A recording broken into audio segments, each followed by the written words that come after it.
Good evening. It is 7:00 p.m., Tuesday, March 10th, 2020. I'd like to call to order the Town of Sutton Select Board meeting. If you would all join me in the Pledge of Allegiance. I pledge allegiance to the flag of the United States of America and to the republic for which it stands, one nation, under God, indivisible, with liberty and justice for all. Thank you. Next up is public forum. Public forum is limited to 5 minutes per topic. Discussion or comments about town employees or agency members shall be avoided so as not to violate individuals' rights. Is there anyone here for public forum? Seeing no one. Next up are our minutes from the Select Board meeting of February 18th. Mr. Chairman, I'd like to make a motion to accept our minutes from the February 18th, 2020 meeting as presented. Second. Motion and a second. Any discussion? All in favor?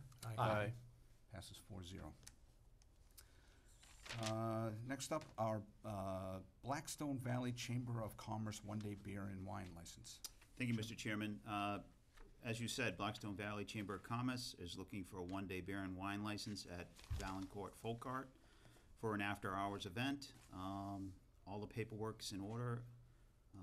Julia from Blackstone Valley Chamber's here, if you'd like to hear from her.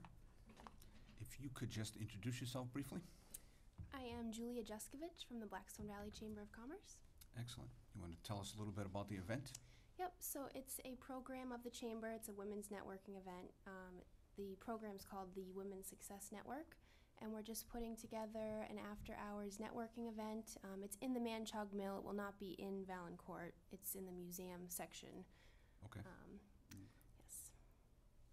Well, I'll tell you what, I'll let you guys ask. So we just open it up to the board for questions. So, Jesse? Yeah, no heavy questions, I promise. Easy stuff. I can handle Is this a closed-door, invite-only event? It's you have to pre-register. Pre-register? So we do send an invitation out, and then people have to register in advance. Okay, perfect. To be honest with you, that's the only question I had. I know Jeannie pretty well, and I know she runs fantastic programs, so at least as far as I can see, I'm in support of this. Thank you, Mr. Chairman. Thank you. Jonathan? The only question I have is how many attendees are you expecting or are you hoping for? We expect no more than 30. 30? Okay. That's all I had. It's pretty straightforward. Awesome. Jeff? Mr. Chairman, this is a pretty easy vote for me. Just a known entity, known location, and so no issues with it. Great. This is a repeat event. We've had it before, but just for the public, you'll have serve-safe servers there. Yep, we do have a tip-certified bartender who has confirmed she will be there. Great. Awesome. I really have no real questions either, so with that, I think we'll entertain a motion.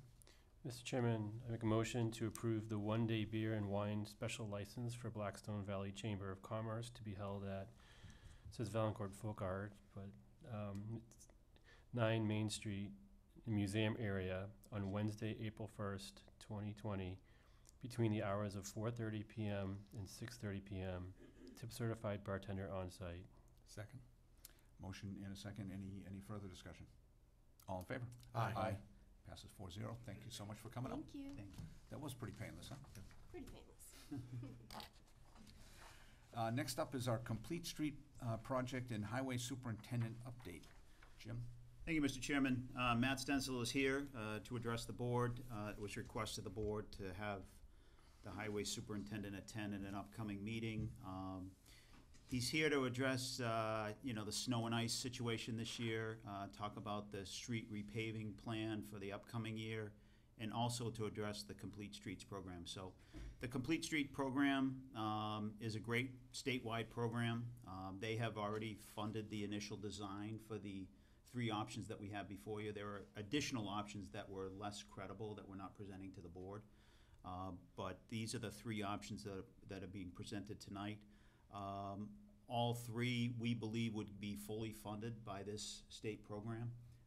So we, board ultimately will have to make the decision and recommendation, and we'll apply for that particular program. So, without further ado. For the record, you just want to tell us who you are? Matt Stencil, Highway Superintendent. Thank you. I'll address the snow and ice first, because like Jim said, I can give you an update on that while I'm here. So far, so good. Hopefully, the winter's over. We had a record light year, I guess. We get $200,000 in the budget. As of yesterday, there was $14,000 left. And as far as I can tell, all the bills have been paid. So, there's no outstanding bills for anything. So, and on top of that, we have full salt shed. So we normally run it down at the end of the year. And then the beginning of the year, we buy $40,000 to $60,000 worth of salt in like October, November, to start the year. So we're way ahead of next year. There's not really a problem with storing it over the summer and stuff. You get a little bit of moisture, and sometimes it gets a little crusty, but we can deal with that. And we just kind of make it a practice not to, not to keep it over the summer. We usually use up most of it so that it's, not a lot left, and then that's because we're usually overspending at that point. I haven't ordered salt since February 10th, when I assumed winter was still kind of yet to hit us fully. And then we went out February 13th, and then that was it. We haven't been out since. So we're more than ready to go out if we, are called to do so. How many times you've been out? 19 times this year. That includes pretty much everything. Anytime we get called, whether it's a 3-foot snowstorm or just a one-time treating the roads, I count them all as the same instance. And so we went out 19 times. Usually it's 35 to 45 times in a winter that we'll go out. And usually March is 3 to 5 times. In the last few years, it's 3 to 5 times in March.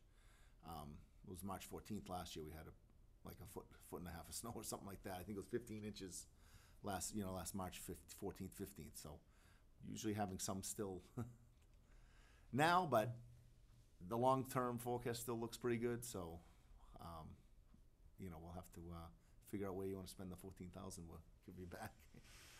Put it towards next year's, I guess. And the complete streets, like Jim said, it's similar to Chapter 90. In fact, they use a lot of the same nomenclature and paperwork and things like that. The state funds it. They're looking to get more multimodal transportation, which means they want us to incorporate bikers, walkers, things like that, runners, whatever. So I couldn't say, I want you to just get this money to pave Central Turnpike or something like that. We have to make it, a project that would help basically, different modes, whether it was a bike or a pedestrian or whatever type of thing. So as part of the project, they give us money, or you apply for money. We received a grant of, I think, $30,000 for preliminary design. So the consultant designs, I think it was 12 or 15 that they made us design, and some of them were kind of reaching. We don't have that much, stuff here. We don't have that many like intersections, crosswalks, sidewalks, bike trails, things like that. So, but we found enough projects to satisfy the, the grant, and we found enough, I think, good projects that would benefit the town. And Jim and I and Jen picked the top 3, which, that's just a preliminary design. We could, obviously modify that, which the 3 of them are kind of fixing out here, the sidewalks. If you look over at with Polly's Antiques, there's no good crosswalks, handicap ramps. Across the street where the people park on the side of Uxbridge Road would kind of formalize that.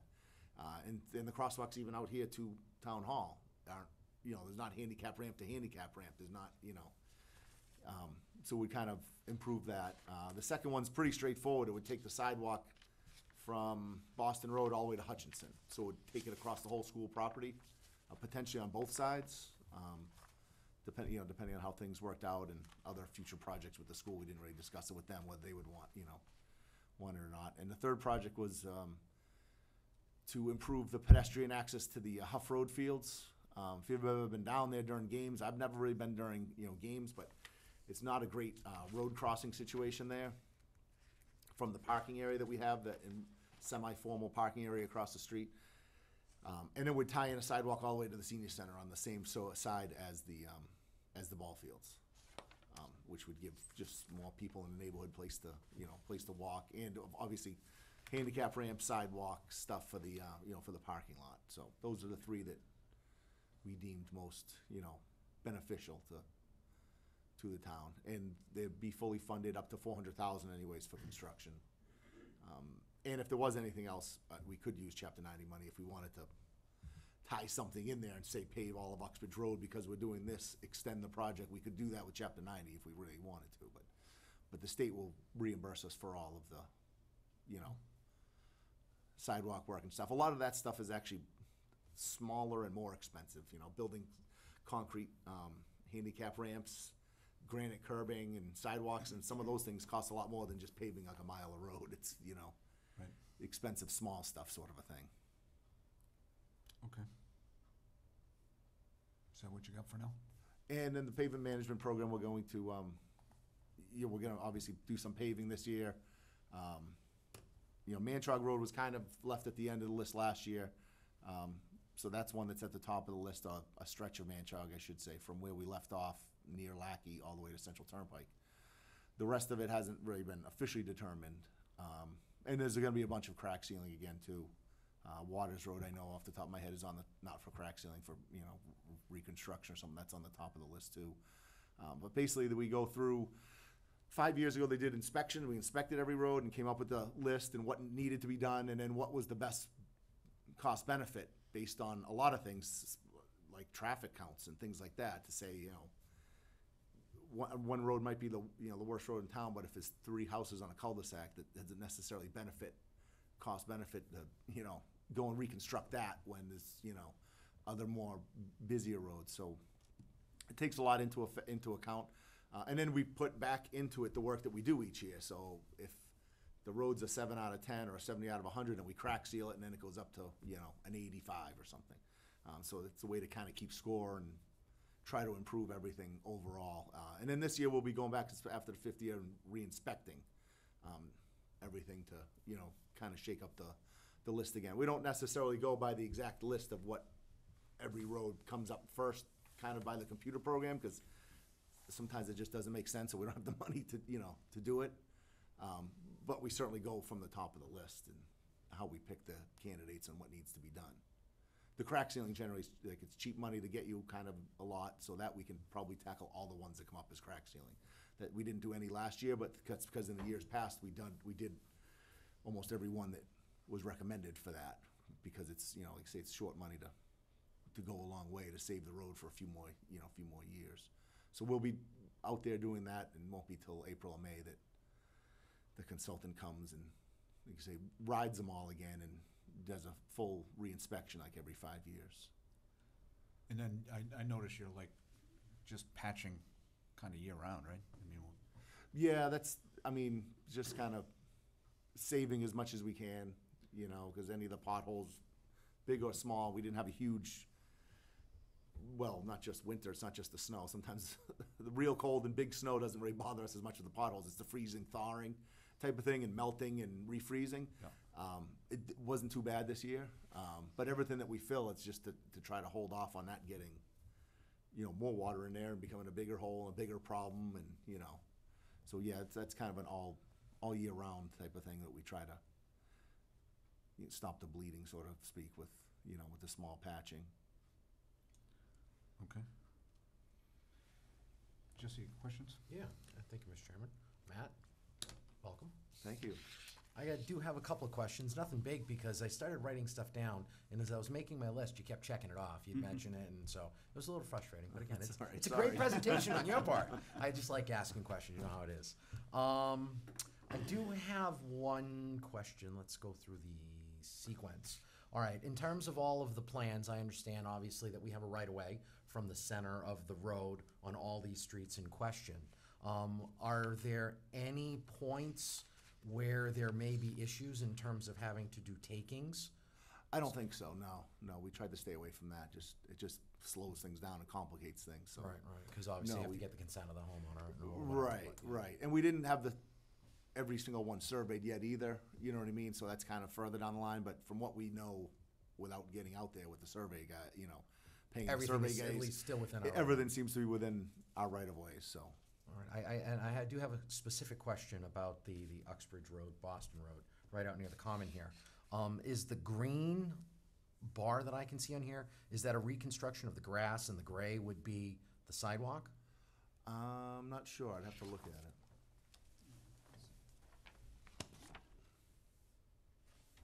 It's the gray.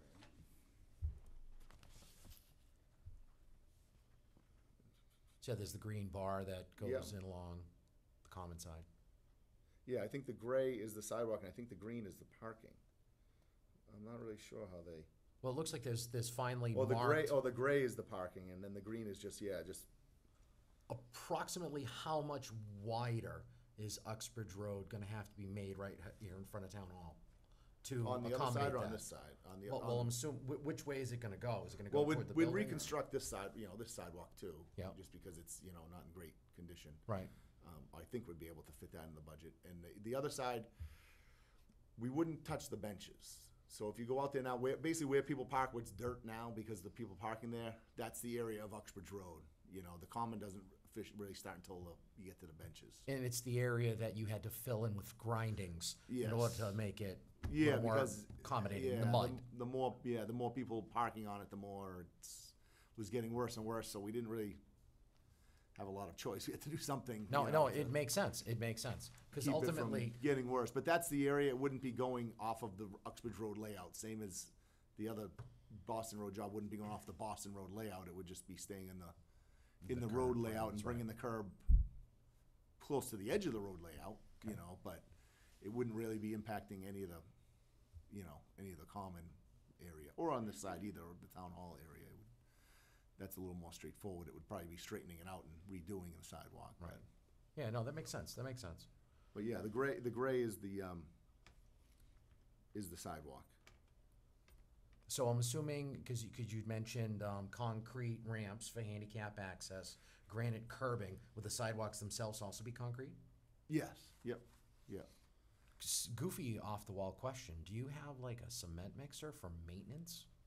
Or would that be something like you could rent if No, for we some do. reason? We do, but yeah, I mean, we shouldn't have to do anything, but if we have to cut out a section and fix it, we can. Yeah, we have. I just think back over the years, back when I was a kid, I grew up in Whitensville, and the parts of town that had the sidewalks, there was the concrete, and inevitably, you'd see the highway guys out there, and they just rip out one section and just replace it. Right, and Just wanted to replace make it. sure if we're gonna go that route, you have the means to maintain the sidewalks in the long Yep. term. Oh yeah, we do. And to do like when you do the handicap ramps and the crossings to really get those grades where they need to be, it's hard to do that with asphalt. Right. Because the concrete, you set the frames to the right slopes, and then they'll pretty much stay there when you pour the concrete.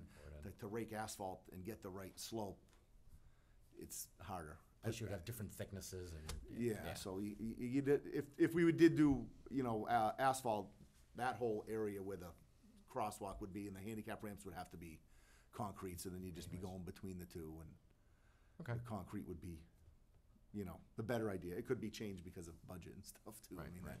That's true. It's That's- always true. That's what always comes down to. that's does part it of not? it, because there is, like I say, it doesn't look like $400,000 or whatever their limit is, but like I say, some of the small stuff costs a lot. Exactly. It's cost of doing business. Yeah. Thank you. Can I interrupt for a second? Sure. Do you have questions about some of the other things? I just had one other question for him.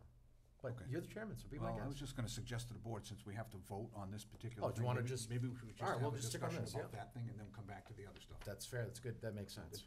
So we'll just pass the maps you around good the with table? Yeah, that was the only question I had about that stuff. Hi, Matt. Hey.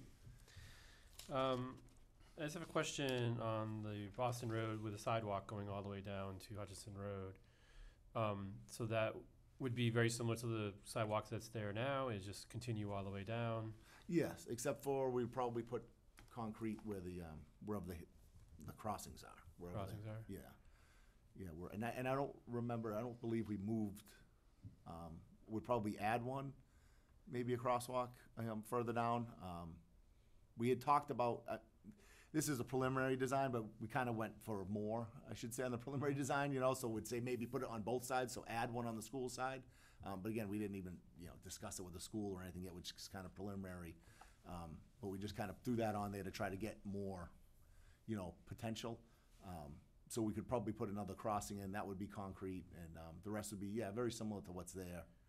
So if you were to add it on both sides of the road, would it just be at the stretch of the school, or would it be all the way up to the center of town? No, it would be just a school stretch. School area? Just a Yeah. school area. Just so the that kids can make the additional- crossing? Yeah, just to make it easier to tie in what's at the school with what we have on the other side and stuff, so that could all be tied together and get the people across and up to the center here at least. It'll get them as far as we go up here, Yeah. and get everybody safely across. But Okay. again, I'm not sure exactly where everything is yet and how that'll work. We stopped at Hutchinson because that's the end of the school Yeah, That's pretty much the end of the school driveway on the other side, so. Yeah. Okay. As far as the option out here, last time when we attempted to try to do some improvement over here, there was quite a few people that got upset about encroaching on the town common. Is there a way to kind of mitigate that by maybe widening the road and taking some of the town hall property at all without having to encroach on Oh, to? just squeeze it this way. It'd be Yeah. really I know hard it'd be to kind of odd with the realign. angles. Yeah, it would be hard to realign coming from, especially with the intersection right there. It would be hard to realign it. But I will say, and I know I said before, it's really not taking the common. I know how it's perceived, that people could perceive it as you squeeze the common a little bit smaller, but that's same as in front of all of our houses, that, that's part of the roadway. You might mow the grass up to the edge of pavement, but that's actually part of the road layout. And that's the same thing as over there. And I mean, it would formalize it, and it would keep the people off of it as far as the cars and stuff, because it Right. would have a direct spot. It would actually make it a lot easier for us to clean in the snow, because now it's really not. I mean, we try because Yeah. people do park there, but Yep. it's not like we can go in there with a machine and scoop all the snow out, because it's it's uneven. There's grass, there's curbing, There's more you know. damage that can be done. with the Right, plows there's and more the- damage to be done. We try to push it somewhat so people can kind of park there, and depending on how the winter goes, sometimes they still can, but if it's all defined, we'd be able to clean it all, So it's probably about 3 feet where the grass is already dead right now, correct? It's pretty much exactly where all the grass is dead, is Yeah. where we would go back to that edge, and that would be the curb line. And then there will be enough room for, I don't know if you can look on there, there's 7 or 8 spots that it shows approximately Yeah. to. One of the items that came up when 9 we spots. were discussing this the first time was that, we were waiting for the police department to move out of here with all the cruisers and personal vehicles, et cetera. So they've been gone for, 8 to 10 months, and we still haven't seen a real easy parking here. The center lot, the outside front door of Town Hall is full. They're parking along the side of the common, they're parking in the back, all the spots are taken. So it's, we thought that the police department moving would free up some space, but it really hasn't freed up some space, so, All right, enough space. thank you. You're welcome. Hey, Matt. I'm trying to understand the bump out, which I assume would be about a car's width. Yeah, to get people So- across, you mean? Right, and for the parking. along Yeah, that. so you basically keep the corner up here on Church Circuit. You have to keep a corner so that, it defines the corner for the people on Church Circuit to come out and turn on the road. So then you'd kind of come back in Yep.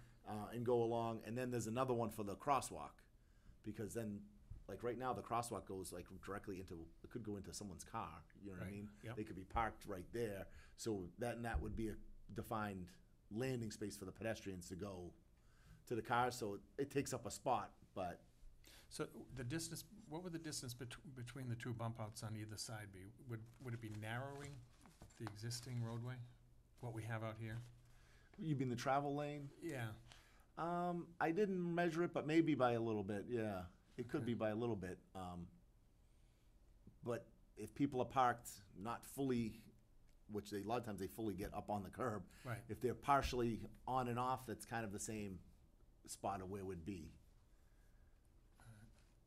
You know what I mean? If they're there now with one wheel in the street, that's Right. about where their wheel would end up after this was done.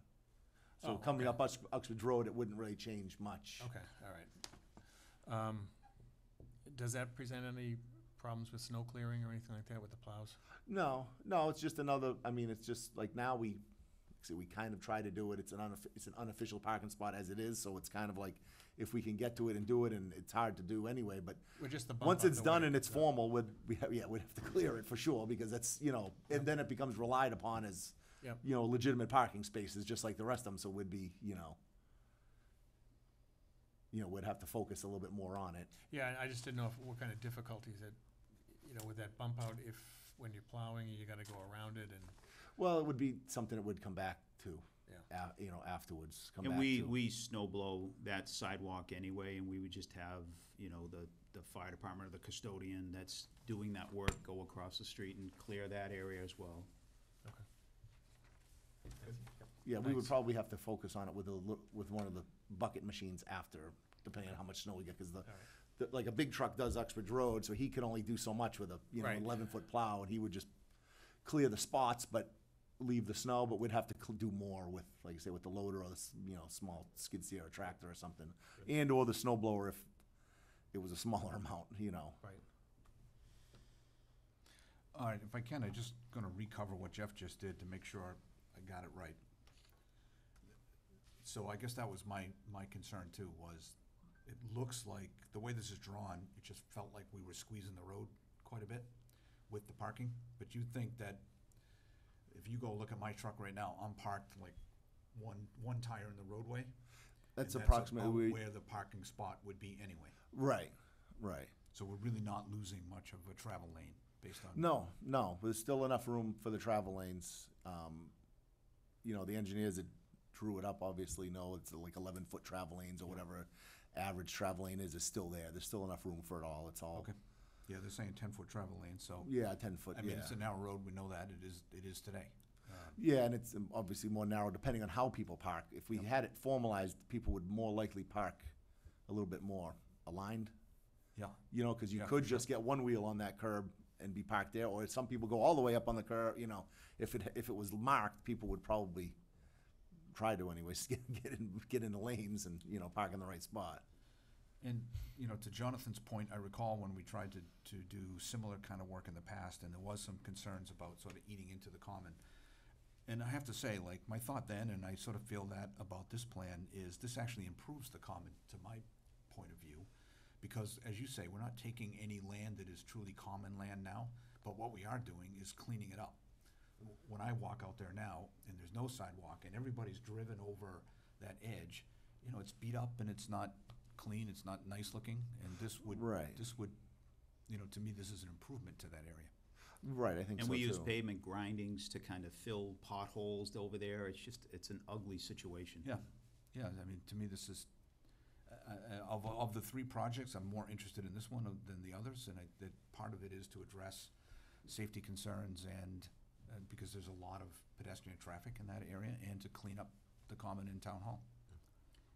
I do think one of the major benefits would be for any special events held up here at the town common, when you have parking on both sides of the road. Yeah. It's very narrow and dangerous getting across that street, because you really have to look out and make sure a car's not coming down the road.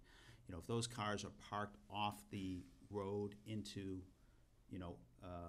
the side of the other side of the road, I think it's a safer area than the current situation. Yeah, I always have a sense when I'm crossing, the cars that are coming down toward the intersection almost seem surprised that there's somebody potentially crossing the road, so.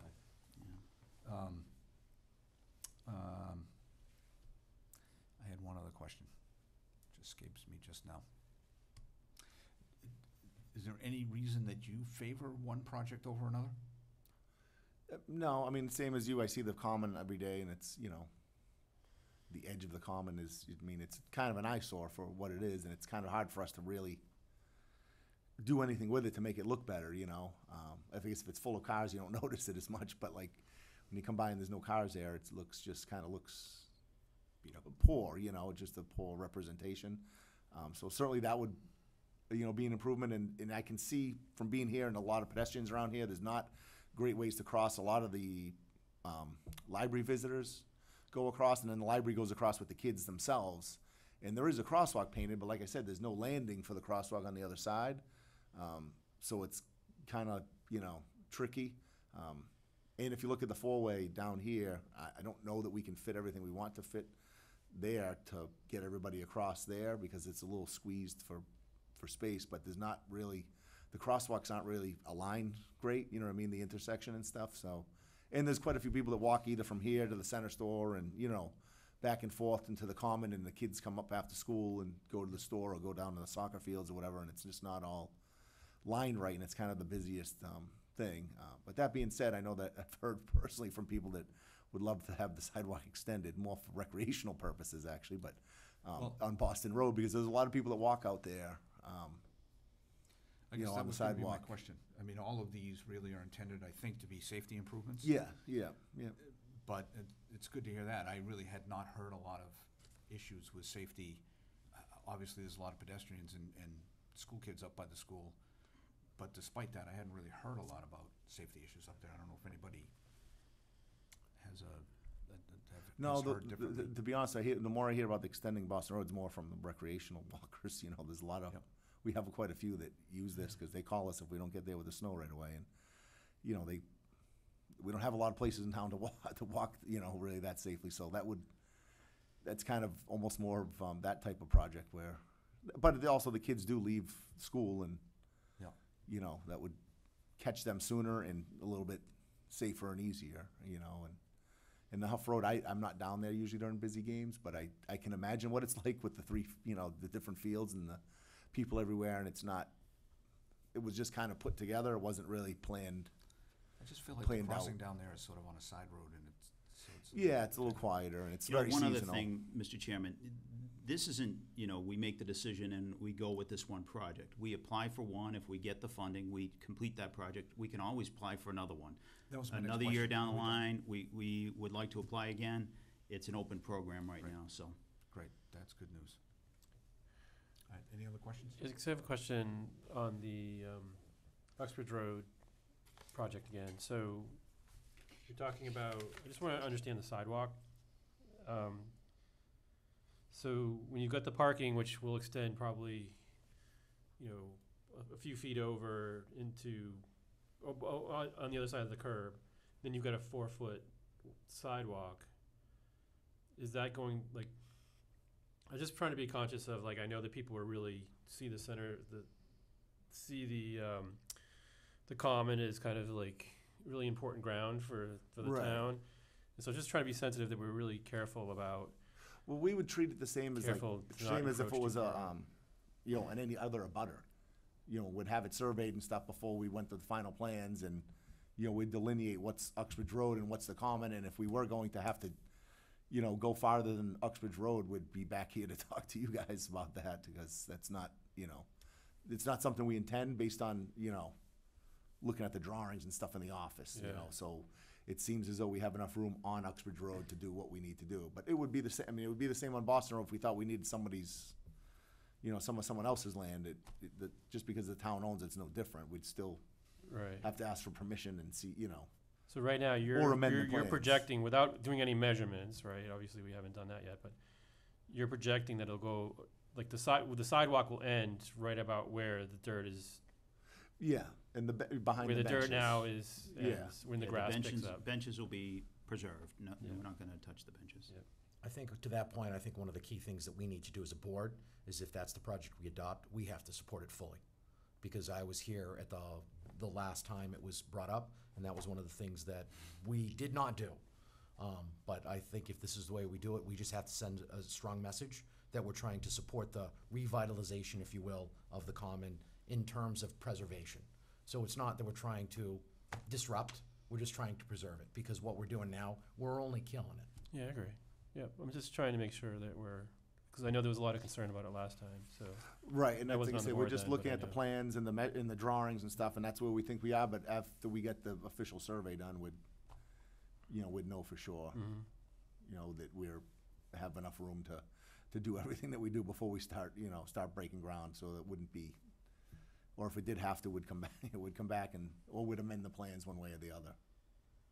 Yeah, I mean, these are all great projects. I mean, the sidewalk along Boston Road is interesting to me because I drive that every day, and I see a lot of people walking on There that is. road. Like you say, it's almost more of a recreational project. Yeah. There's so many people that Yeah, there's a u- lot. use it for that. you Yeah, know. and it's, people do move along on that road, especially as you get past the schools. Mm. So it's definitely a safety concern. So these are all like good projects. But all right, thank you. Well, I'll tell you what, why don't we stick on this and just sort of wrap it up, before we move on. So, is there any further discussion amongst the board? So I have said, I think you said, you're more interested in the, I'm liking option one. option one. Correct. Boston Road, Uxbridge Road, any discussion about that as a proposed, favorite here? And again, don't forget, as Jim said, that doesn't mean that the other projects are gonna be taken Have up to go away, permanently, right? right? Mhm. It's just, we should prioritize, and I think dealing with the common. Yeah, for the public, if it wasn't clear, we really only have the funds available from the state to do one of these projects, so we have to pick one. We apply for it, it's not necessarily, we're picking it and it's a done deal, we have to apply for it and then they approve it? Yeah, they have to Correct. give us the award, but, from our past interactions with this program, it appears that they will give us an award if everything, the design has been done per the DOT regulations, so it's likely we will get the award. And everything that's on these plans is covered by the award? To the extent that, costs can go up, and then we'd have to, consider making some modifications, choosing asphalt sidewalks versus concrete sidewalks, ways to cut costs. But, they generally fund, what, $400,000? It's up to 400,000. So that's a pretty good chunk of money. Yeah. I mean, we completed the whole library improvement, that whole area, the handicap access to it, for $40,000, 1/10 of that. But there's nothing in there that say, we can do this, but we're gonna exclude that. No, we're It's- gonna it's apply for this more- whole it's more program, of a and then dollar thing. if they, we have the engineer complete the design, and it's over the amount we anticipated, then we'd have to look to trim it back. I mean, I could go either option one or option two.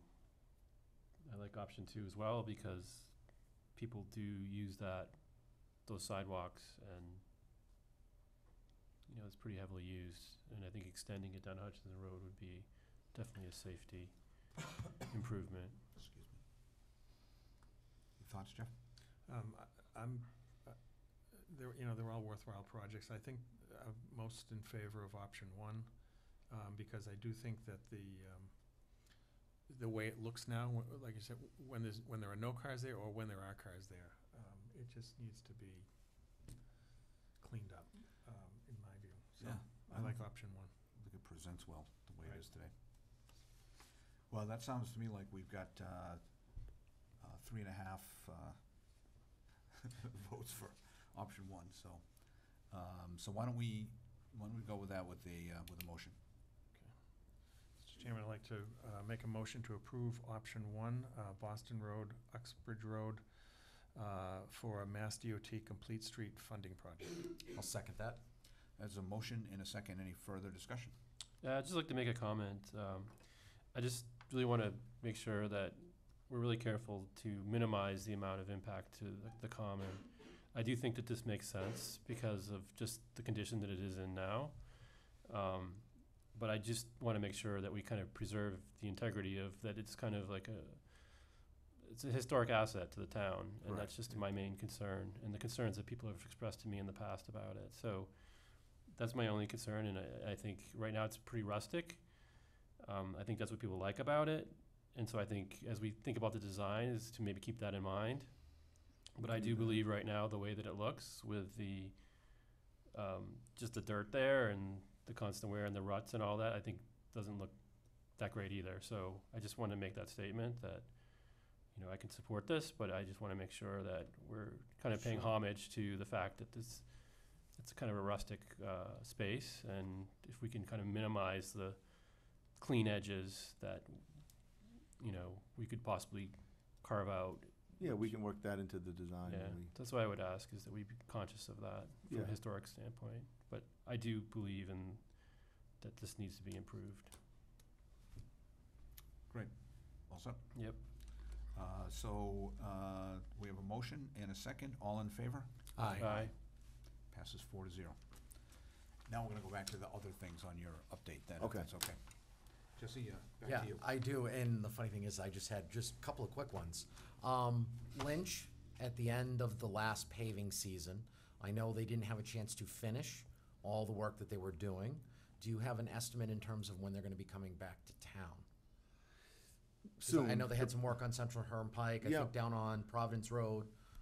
There was when you go under the railroad bridge, there's a drain or something that's down pretty deep. And Yeah, there's a few things to do, and then tying in all the driveways too. We usually not, sometimes the driveways match up, but usually they don't match up perfect, so we add, we go back and do handwork there to tie that in. But I think they're off this week, and then they usually don't open the plant till the the very end of March or beginning of April. But I did talk to them at the end of last week, and they were off at a training or something this week, and they said they'd call me next week, and I told them we're ready as soon as you are not necessarily looking for a date, just as long as it's on the radar. to get going. Because but- I know there were some residents that have been concerned, kind of that the work has not been completed. They're understandable, of Yeah. course, of, when it Yeah, was paved and what I happened. think the plant will be open earlier than normal, so I Right. mean, if things continue the way they are, so I'm hoping to have them here as soon as possible, like in April, to, get going on the rest of that. Perfect, definitely appreciate that. And the last point that I have to make, and I know Jim does this very effectively, but as soon as you determine exactly what streets are going to be paved this year, obviously, just let Jim know and he'll Yeah, allow us definitely. to inform the community. Yeah, I can give you the list of everything, whatever, if crack sealing we might be doing too, or anything else like that. Definitely appreciate that. Thank you, Matt, and thanks to your department for all the work that you do for town. Thank you. Thank you. Jonathan? Thank you. So for the projects that you were kind of wrapping up for last year, that we were kind of getting close to running out of time with the weather and all that, is there any additional work you're gonna have to do to complete those projects? Mostly or are they the mostly driveway tie-ins. There's a little bit of drainage stuff on the sides, but mostly all the driveway tie-ins. Like I said, you leave a little bit of a lip when you go by, with the paver, and sometimes the driveway's higher than the road. Sometimes it matches up nicely occasionally, but most of the time we do, a complete tie-in there, and it's a handwork type of thing, and they come down and it's part of Lynch's contract, and they'll match all those up, and we thought we would have time, and then it just got cold and snowy and stuff really early, so. As well as Uxbridge at Central Turnpike, there was a little bit of an issue with the, Yeah, there was an issue where Pavement, not it the- didn't really match. They kind of cut the paver low because of the being too high at Uxbridge Road and stuff, so they're just gonna mill that whole section out and redo it and make it match Uxbridge Road right, and kind of redo that area, but, and then there was a few drainage things which are on the side, which is really just, it's kind of a country drainage road. We didn't add, pipes and drains everywhere, but we're going to just basically rip-wrap certain areas where the water falls off now so that it doesn't erode. And there's a bunch of areas of that sort of thing, and then, like I say, the driveways, which are not that noticeable, but they are to the people that drive over them every day. It's a little bit of a bump, so they, and people have been really nice. A couple of them called just to make sure we were gonna do it, and, they understand the weather and stuff, so that, they'll get them done fairly quickly once they come. And that's on every road that we pave. We always do that anyways. We go back, and any driveways that don't match up perfect, we'll just, touch up and go back as far as we need to to get it to match smoothly. That's great. Because I noticed that there was some areas that were rough. And also I have another question too. They also contracted to I've noticed along Central Turnpike in some areas that there's I don't know, castings or some extra material that was dumped on the side of the road. I know there was a big chunk. I think that was just recently cleaned up. Yeah, some of it we do, some of it Yeah. they do. It depends on I noticed on down where people were getting access into some of the backlands of the Shaw Yeah, Farm. There was a big pile there. They did get that out of there, Yeah. yeah. That depends on how the contract is written. Central Turnpike's kind of all theirs, and then the other roads are kind of an a la carte thing where we pay them just to pave. So if there's other loose ends that we can clean up and not have to pay them, we kind of do that. Okay. But yeah, that was all sweepings from the Yeah. from the sweep. They sweep everything. We sweep everything, but then they sweep everything just before the paver and stuff. And Okay. but they did take care of most of that. Most of it, stuff, yeah. I think, Yeah, but- because I noticed it was a pretty good sized pile, but I recently saw that it was gone. and I Well, think the first day I panicked a little because obviously the guy doesn't know that people park in there. and go Yeah, there, I 'cause know it was someone just- actually it was mentioned completely it to me. blocked The for car a little bit. hit and, part of it, and they were just Yeah, they wondering. moved it and then they got it out of there. So Okay, that's all set. all right. And I definitely put a vote in for this year's project for the Manchog Road to Central Turnpike, because that is a pretty rough Yeah, rough that's area. yeah. Like I say, we just didn't have time and weren't sure if we'd have the money. It was kind of on the bottom of the Yeah. list, and then That road's pretty rough right it's, there. yeah, it's tough. We did till, what was it, 5 or 6 years ago, we did from, up almost to Lackey Road, or to that corner, so we'd pick it Yeah. up from there and get out to Central Turnpike. That's kind of, since it was last on the list last year, that still remains first for this year to tie that all the way in, all the way in. All right. Thank you very much. You're welcome. Jeff? Hey, Mr. Chairman. I really have one question. It's really probably for Jim. And this, on the snow and ice, I know we budget that, usually we budget conservatively, we run a deficit and do a transfer at the end of the year. Exactly. Is there, and I thought there was some kind of an issue potentially with the amount that we do that on purpose, where we Yeah. budget that low. Is it gonna be, does it create any issues where we haven't spent all that money yet? No. The issue is if we increase the budget, then we are beholden to that. We can't cut the budget the next year. So that's why we budget so low, and we plan on using free cash for any overage. So, that's why for so many years we were at $125,000, which is ridiculous. But there was one year that we spent less than 125, so I use that as that's why we budget that much. But generally, we are $150,000 over. But as soon as you increase that budget, you can't then the following year cut that budget per state law. Weird law. Right, okay. Yeah. But so we don't have an issue, because we're not budgeted at 125. No, we're at Yeah, 200. 200, right. We're spent It used to be, I thought, 185. 150. We were at 125, 150. We jumped it up to 200. Even 200 hasn't been enough the last couple of years. This year, it's barely made it. But so from this point forward, we can't budget less than 200. Right. Okay. And for all intents and purposes, this was a extremely abnormal winter. Right. My expectation is future winters will cost us more than 200, closer to $300,000. Okay. You have another question? Yeah, I do. Thank you, Mr. Chairman. Matt, I just remembered something. Earlier, you'd mentioned that you were possibly thinking about doing something at Waters Farm Road. Potentially? Waters Road, yeah, it's kind of been on our list for a while, or it's, it gets to the top of that cost benefit, value, part of the, the pavement management plan, so. Right. So yeah, that's something we need to work on. Okay, obviously, we all know that the road is in really tough shape. But the one concern that I had, obviously, and it's been expressed to me by a lot of people, is that the turn itself, the curb. So I'm hoping that maybe they could possibly look at, widening that a little bit. Right, and that's kind of why we've been slow to get that one, and I was out there with the engineers in, October, figuring out our best plan of attack, and basically to have them draw up plans just didn't make sense. So on Central Turnpike, they drew a basic set of plans for it, did a basic survey and stuff like that, and it was like $60,000 was the budget for the engineering work there, and to do it the similar thing on Waters Road was like $35,000, and I said, well, it just doesn't make a lot of sense to spend $35,000 on engineering on this. The type of basics information that we need. We did a huge section of a main road for and then that's kind of money well spent. But to spend that kind of money just on planning on Waters Road, so we are going to do some surveying and stuff, and talking to the neighbors and seeing exactly what's what. Yep. Because I would imagine that we have more than 14 feet. This spot there that I put the tape measure on is 14 feet wide, when it pinches down and then goes around that corner. I mean, the corner is going to have to be there, but the pinch point is tough, especially when there's a place like Waters Farm that when they do have things, It's busy.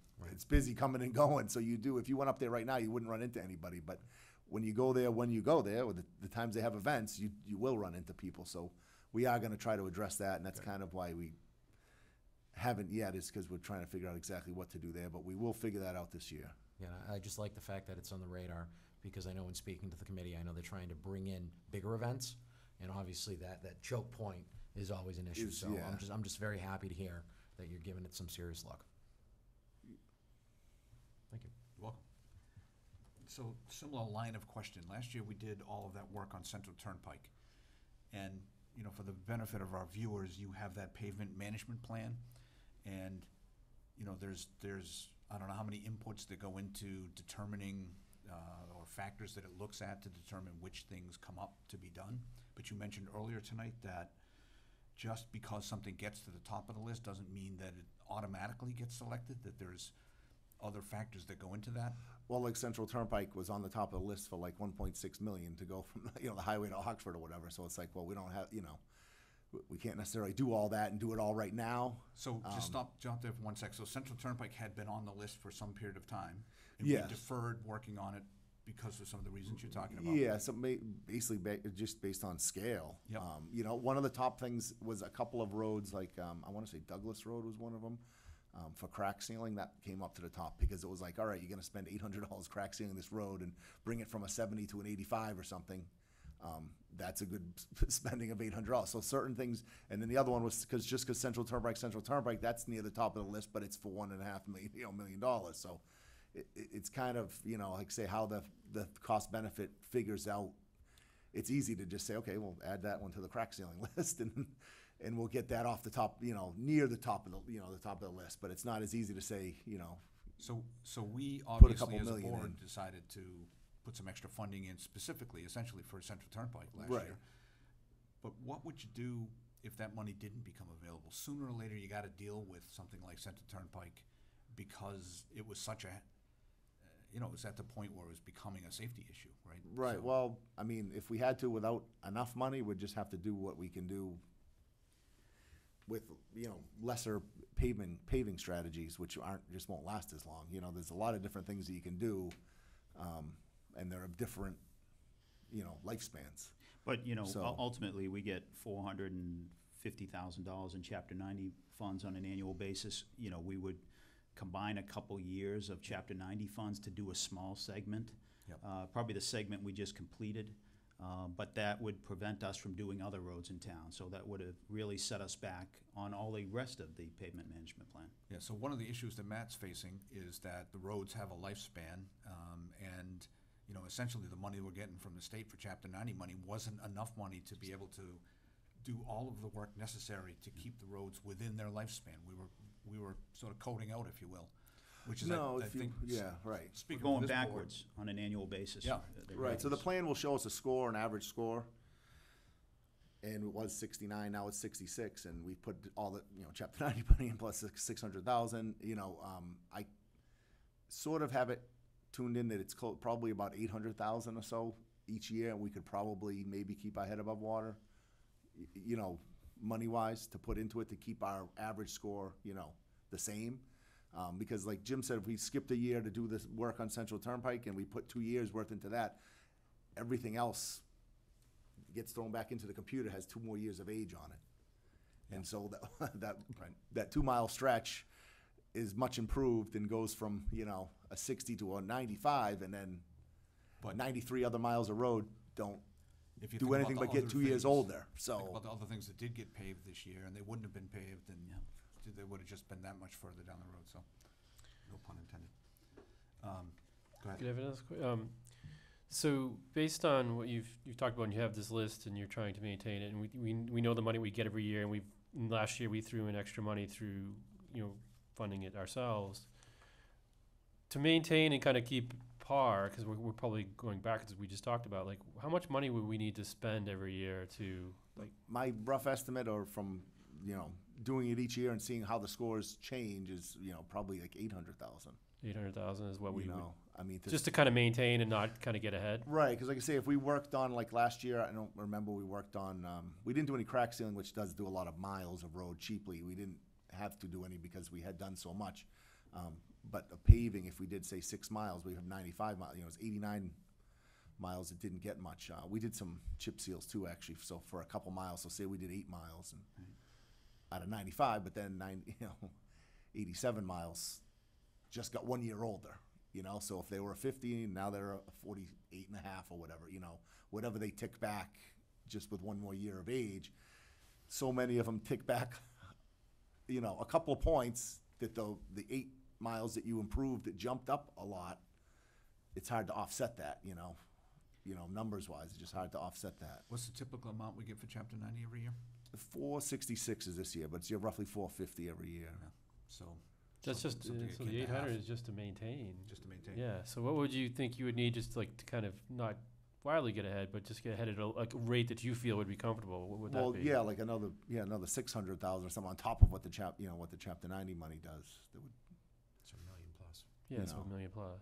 yeah, and I Yeah. know it's a a big ask. It's a lot. It's No, a no, lot, yeah, but but I just But want people to we're in the understand. same boat as every other Yeah, community in I just want people, I want Massachusetts. people to understand. It's a major issue with Mass Municipal Association. We bring it up every year.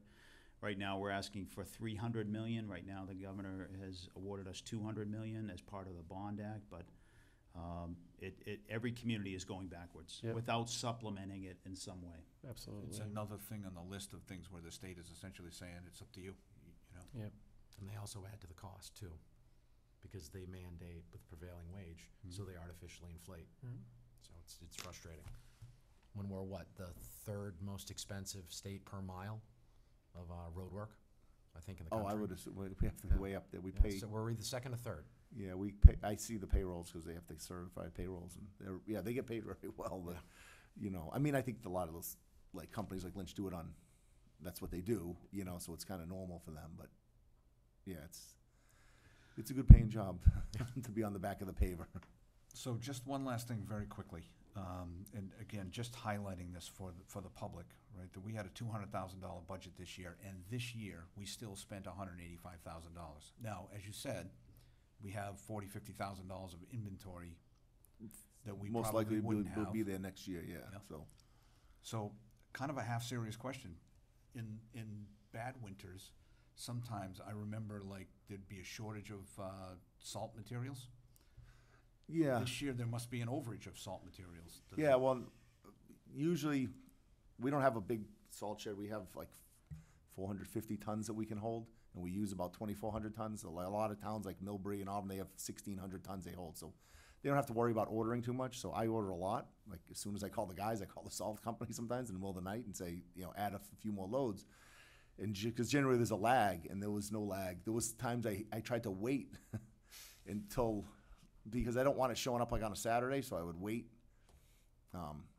until like noontime to call them on a Friday, and they'd still show up before I left at 3:30. So is the pricing really good right now? That comes at the beginning of the season, but it is, yes. Yeah, I've seen it as high as the upper 60s and even 70s, and we're at 48, I think, right now. So, and I think we were at 60 last year, Jim, weren't we? Yeah, It's around we were roughly 60, higher, 60, 60s. 64 Yeah. or something like that last year. Does it make any sense to So- pre-buy?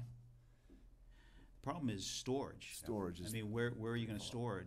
We fill the salt shed, it's full right now, and there's really no other, and we've looked at other locations to store additional salt. He has another storage adjacent to the salt shed on the side, but that's such Yeah, it would small. Yeah, it's minimal. yeah, we don't have the space where we are, and even if we kept it somewhere else, it's tricky, It would be great to have more under our control, because then we would own it here in Sutton. So if there was a shortage, the shortage didn't affect everybody. It only affected people that needed to order. When those years do happen, it only affects the people that don't have the storage, because there are people like Oxford buys all theirs before the winter comes. Season? Yeah. They have a big shed. They just happen to have enough property. They have a big shed, and it all comes in October, and they load it all and stack it all in the shed, and that's it. So they don't have to leave messages for 2 in the morning for the salt company. Please, this is Matt again. Give me 3 more loads of salt. But I want to be the top of their list so that we get it ASAP. Okay, I think that's all we have, everybody. Matt, thank you very much for coming in. Thank you. You're Thanks welcome. for having you. Anytime. Thank you. Next up, a 3-year reappointment of the finance director / town accountant, Tim Harrison. Thank you, Mr. Chairman. This evening, I'm recommending the board ratify a 3-year appointment for Tim Harrison. As the town accountant, I've added the title of finance director to his position. I generally take this appointment out of line with the other appointments that I typically make. At the same time, the Board of Selectmen make their appointment, or Select Board make their appointments in May or June timeframe. The reason why is I'd like to highlight this, because I think Tim is such an essential person to this operation. He does so much more than just the town books. He is integral to the operations of the Treasurer Collector's Office, trains essentially all new employees. He's got an assistant accountant. Even the treasurer, Tim, has worked extensively with Lisa, and she's coming up to speed. But there's so much training and coordination that goes on, and it's greatly appreciated. And as you know, Tim and I work very closely together on the financial matters, and he challenges me and helps me think outside the box and be more creative, and hopefully we're good for each other in that way. So I would like to continue to have Tim's services as the town accountant / finance director for the next 3 years, and hopefully longer if we can do it. Hopefully we can renew his contract for another 3 years after this. So I'm requesting the board take action on this tonight. Tim happens to be in the audience if you'd like to say anything. The first question is, would you accept this if it was offered?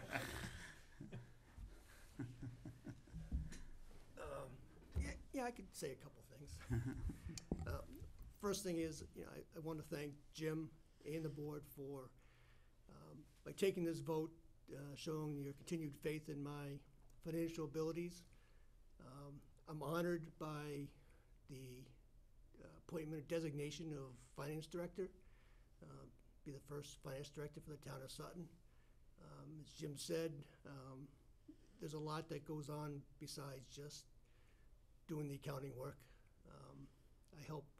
I think I do a good job of leading a good team of employees we have here in the town hall, from the collector's office to the assessor's office, human resources, able to pull everybody together to help, when we're doing projections and trying to think about next year and the year after and where's the revenue coming from.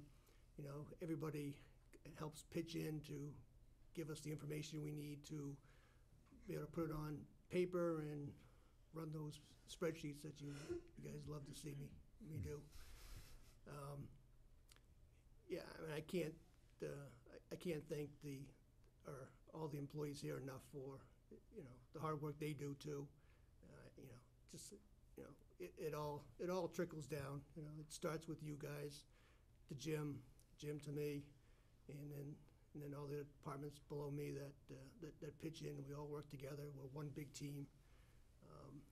I do really enjoy our Tuesday and sometimes Friday or both days sitting with Jim and brainstorming and throwing ideas, and things go back and forth. The next thing I know, I'm running upstairs here into my office and I'm generating a spreadsheet and trying to, running some what-if scenarios, and some things go somewhere and some things don't.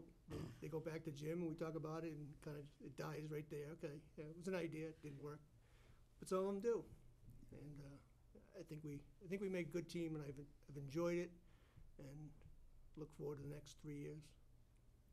5 years? Oh, 3 years. I can only do 3 at a time.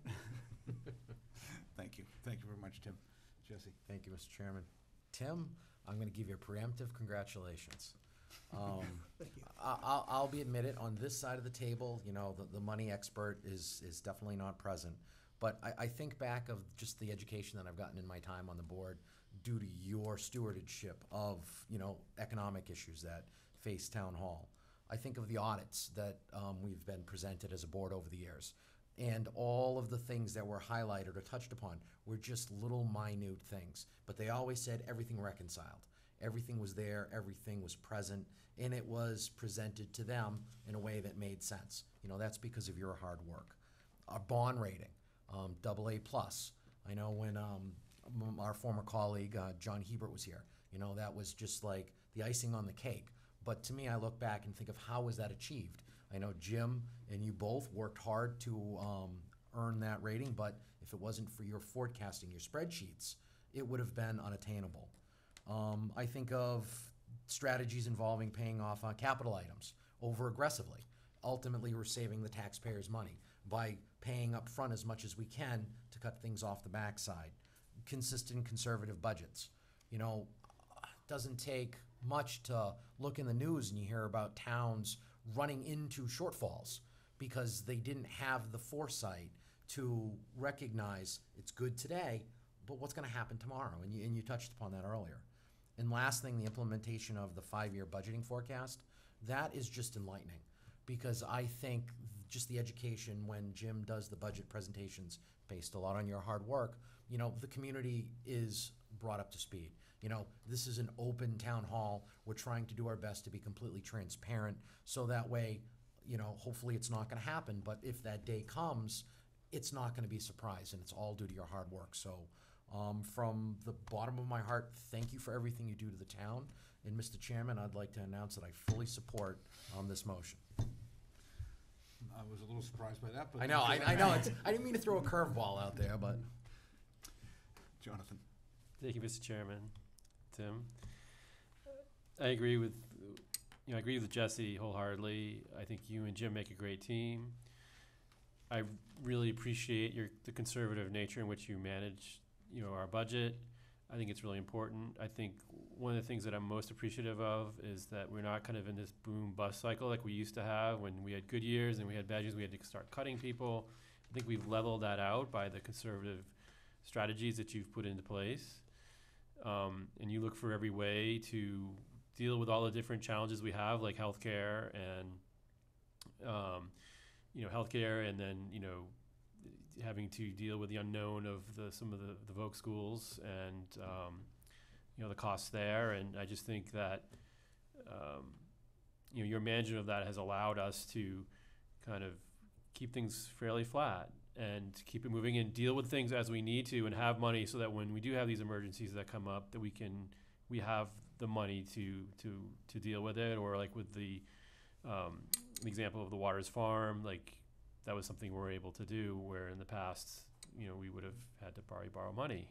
So I just really appreciate that. And I think, the two of you as a team, for the next 3 years will continue to allow us to, especially with your forecasting that you do, which I find, I agree with Jesse on that, like that is the most valuable piece of the whole budget that I enjoy the most because it really helps me see going out where the challenges are. And I think the best we can hope for right now in the world we're in is that we keep kicking the can down the road to be dealt with later. And who knows what the future could bring and more revenue in certain ways. But for right now, if we can kind of push that cliff off as long as possible. So I just really appreciate your strategies in trying to deal with that. So thank you very much. Thank you. Jeff. So we kind of do this, we're in the same business. So I have a level of appreciation for what you do that, maybe some of the others don't. And it's really, I do appreciate everything you do and how you do it. There's never any questions about, is this number a good number? Is it, there's a level of trust that I have, I know when I look at the numbers. But one of the really kind of cool or good things about having you here doing that is we're really able to, sit when I go see you or Jim and we can talk about things at a much higher level of different concepts without having to worry about the day-to-day, basic budget issues. We can kind of think outside of the box creatively because everything else is already taken care of. So, I really appreciate that. And, like as I said, I can appreciate at a different level what you do, I think, than a lot of people. And I don't know that you're underappreciated, certainly not around this board, but you really do an awful lot that people don't necessarily think of all the time. So thank you. I guess the one thing that maybe we can think about is somehow working your magic and trying to figure out how to turn a 3-year into a 5-year. There's got to be a way that we can do something on that for next go around. So thanks. Yeah. Thank you. I think one of the great things we have going here in Sutton is the staff that we have, the people that work here. So Jim, that's a really a big credit to you. And Tim is a perfect example of that. You know, I think you have described a working relationship that works well for the two of you. And Tim, you said the same thing. That flows down past you as well. You know, this year we had some fairly significant personnel changes in your area, and yet we've seen, you know, just smooth sailing. One of my favorite things that I notice about you is when I come in to town hall, I often see you down in the treasurer collector's office just working with, well, Lisa or Lisa. You know, so you're sort of in the mix all the time. That's training, that's talking about issues, whatever it is. You know, whatever the topic of the day is, you know, you got your hands dirty, you're getting it done, and that translates into the clean audits that Jesse's talking about, that translates into the management letters, that, you know, are essentially, I can imagine, having been an auditor myself, that these guys are like fumbling for something to put in management letters, you know, that really don't have anything of substance to talk about, so they're looking for whatever they can to put in there. You took on new responsibilities this year with Whitensville Water. Manchog Water, yeah. Manchog Water, Yeah. sorry, wrong one. Got their free cash certified, Yeah. and balanced their books, so. Reminding people you only work part-time. You know, you are an auditor when you're not here. And the best thing about that is that means that you are familiar with current practice and procedures and all of the new accounting rules that come along, and that, you know, allows you to be aware of and bring best practices here. So,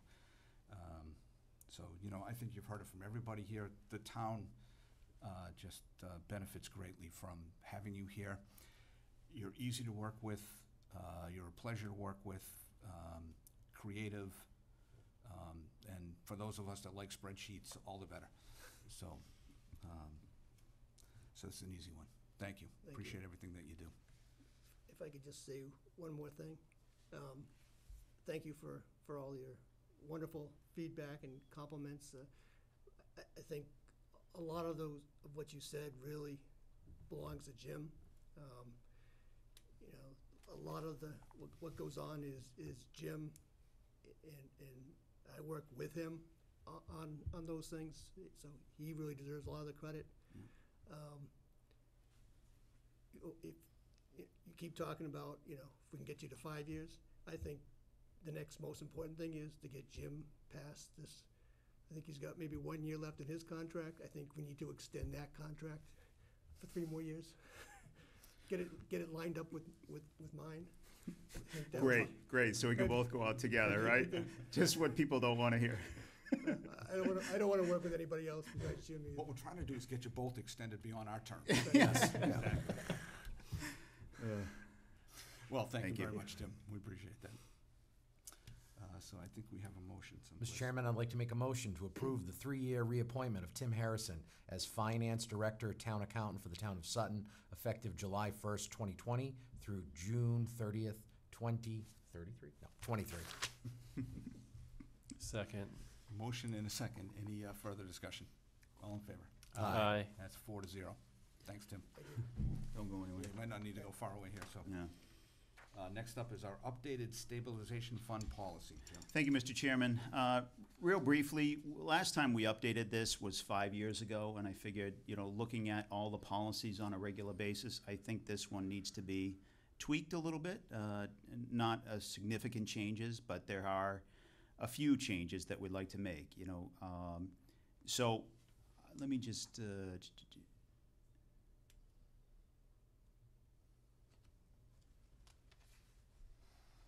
so the big change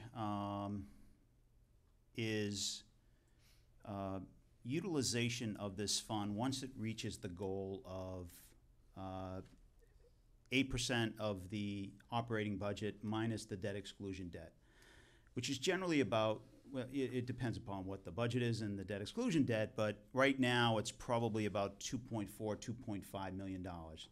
We are right there today. You know, I don't know what the market is doing, plus or minus, but you know, the good part is most of this is invested in long-term and short-term bonds.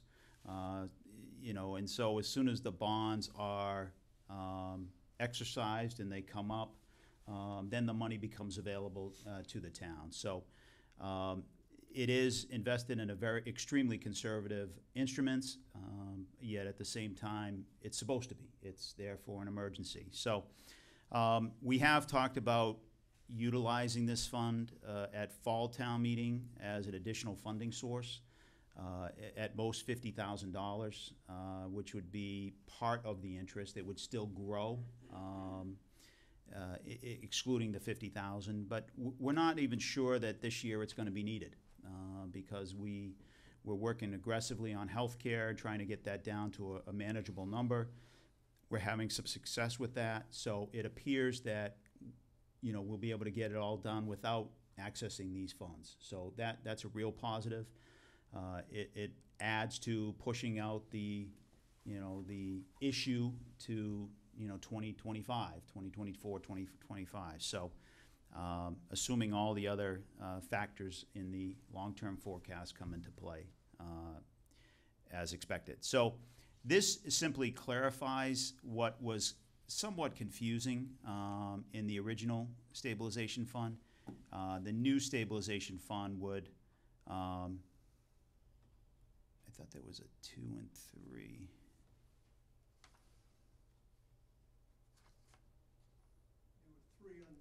Yeah, so I think we copied the same policy.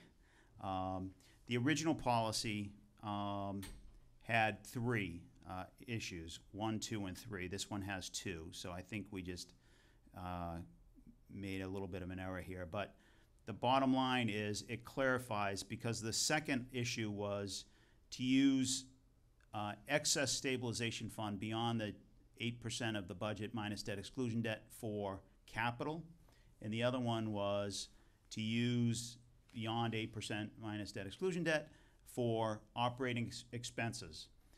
What we've done is changed that to say that we can use these funds for operational expenses, but not to exceed $50,000. We didn't have that limit in the previous stabilization fund policy. I think it's important to have that limit just to kind of keep everybody in check, and to preserve the capital stabilization fund. So that's the major change. I'm sorry that you don't see the original one there. It's part of your budget document, but I don't see anybody having their budget. So that's the big change. Obviously, changing the AA stable to AA positive was another change. That's what effectively is before you tonight. Okay. Jesse? Thank you, Mr. Chairman. Thank you, Jim. All right, just real quick. I just want to make sure I understand this correct. The $50,000, if necessary, is not going to come out of the principal that's in the capital stabilization fund. It's only going to come out of the interest that's accrued. That's correct. All right, second question. You mentioned that we may not have to use it this year, which is a wonderful thing, but in the years that we would have to utilize once the policy's in place, it would always have to be approved by town meeting. Or is it once we make this change to the policy, then that's just another tool in the toolbox that you two could utilize going forward, budgetarily speaking? It would be part of our budget as a funding revenues issue. So when town meeting approves the budget, they would approve this expenditure. So it would be built in, but it wouldn't have to be a separate article in itself to authorize the usage? No. That's all I have. Thank you. Thank you. Jonathan? Thank you. The 8%, is that a state set by the state, or is that No. ours? Is that we set that? Yeah, it's kind of, I think Earl- when yeah. the auditors were here, they even referred to, I think they had a range of 5. like 6 to 10% or something like that. yeah. And it's just like a general rule of thumb, so Yep. a few years ago, Jim kind of picked the midpoint, said 8% I think is a good number for the town of Sutton for a goal, and we've been able to attain that goal. It is a conservative number, I admit, and Tim admits, and it's probably on the higher side than is necessary, but, that's who we are. We're conservative. So typically 5 to 10% is the range that they look for. We're on the higher end of that. Okay, that's good. Thank you. So the $50,000, is that the entire amount of interest? I know it's, No, it's, typically, it's, the principal, the account would still grow minus that $50,000. yeah, So, 2.5 million at, if it's getting 2 or 3%, it's growing at greater than $50,000. It's a Right. lot of money that's growing. It doesn't have to be that much interest to grow $2.5 million. so what you're saying is, on an annual basis, we would take potentially $50,000 out of Yeah. the interest? Up to, and a lot of it's dependent upon need. That decision won't be made till fall town meeting, once the books are all closed out, free cash is certified, we understand where we're at, and then it will look to this as a potential another funding source if needed. I mean, every year we have to calculate, based on the new budget, what that 8% would be, compare that to the balance in the stabilization fund, that will tell us how much potentially is available. And, there could be 100,000, could be 30,000. If there's only 30,000, then that's all we can have available. If there's 100, then we want to cap it at 50, and let it grow. Because every year our budget's gonna grow, and 8% of whatever our increase in our budget, how are we gonna maintain that 8%? We have to allow the interest in the capital gains and everything else in the fund to allow it to keep up with our increasing budget. Mm-hmm. Okay, thank you. And then one last question. What is the mechanism that if we did have an emergency where we needed more money, what would that mechanism be for us to go beyond the 50,000? This is a policy of the board, and I think the board has the right to collectively, as a group, address this policy for the town's needs. Obviously, if there was a cataclysmic event here in town, the board can make an executive decision based upon, the policy that this is an important issue that needs to be addressed. I can't envision that right now, but Right. Yeah, I know. in the possibility, if they exist, then the board would have the right to suspend the policy and make the decision in the best interest of the town. Thank you. Yeah. Thank you. Welcome, Jeff. Just a couple of questions. So the stabilization fund is capped statutorily, correct? At some percentage of the budget? Like, we can't overfund it, right? Don't believe so. That's news to me. Is that right? That's news to me. I'm not sure about that. Yeah, I'm not aware. Do we have a maximum that we would fund this? Right now, the maximum is 8% of operating revenues minus debt exclusion debt. I mean, that's the policy that the board adopted. But, we could be at 15% if we had decided at any given time to go up that high.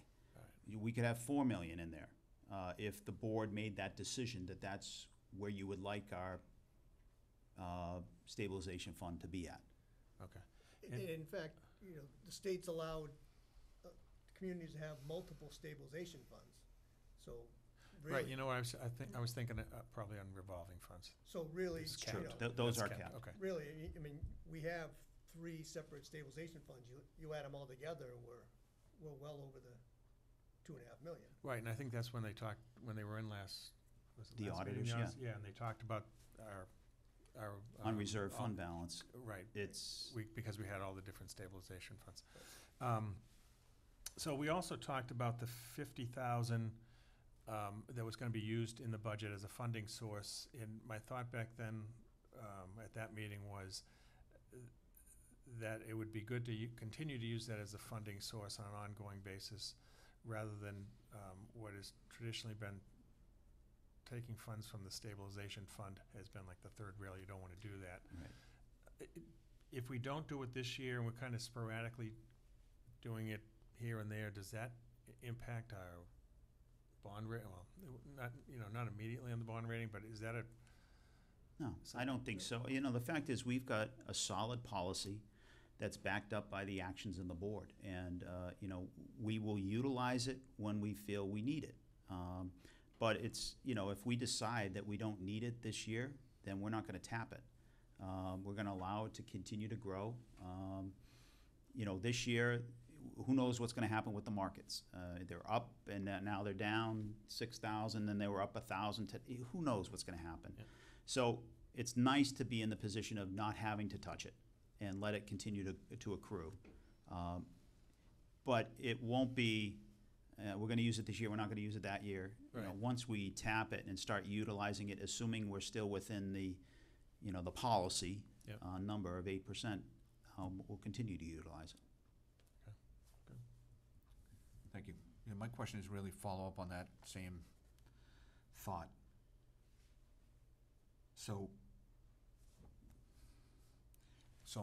just a little confused with some of what you said. So, you know, we'll look and see if we need it, and we'll use it if we need it, or are we sort of gonna start to tap into it, and as long as it keeps us within the parameters of the policy, we'll just continue to use it? It'll become a regular funding source.